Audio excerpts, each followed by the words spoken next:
Siciliacque ha attivato il pignoramento di 2.280.721 euro ad AICA.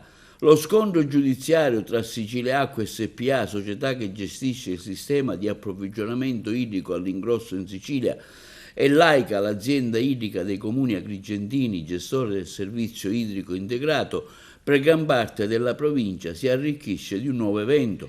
Ma il debito molto più importante è quello di circa 19 milioni di euro. AICA è in grosse difficoltà anche a causa di quei comuni soci che non pagano, il cui credito ammonta a circa 6 milioni e mezzo di euro.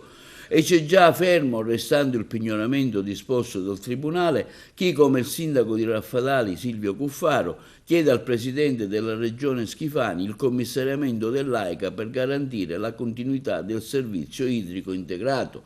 È del 30 aprile scorso il decreto ingiuntivo notificato il 22 maggio del Tribunale che imponeva ad AICA in favore di Siciliacque di pagare 18.961,184 euro oltre interessi di mora. Il 1 luglio AICA ha notificato un atto di opposizione e la prima udienza si è tenuta all'inizio dello scorso dicembre.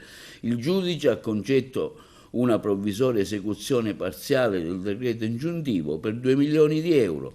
Siciliacque ha quindi dall'inizio dell'anno chiesto con forza il pagamento. AICA è stata citata davanti al giudice dell'esecuzione per il 30 giugno prossimo, ma non è stata la sola. Siciliacque ha dichiarato infatti, perché consapevole del fatto che dell'AICA non c'è nulla da prendere, di voler sottoporre a pignoramento le somme a qualsiasi titolo.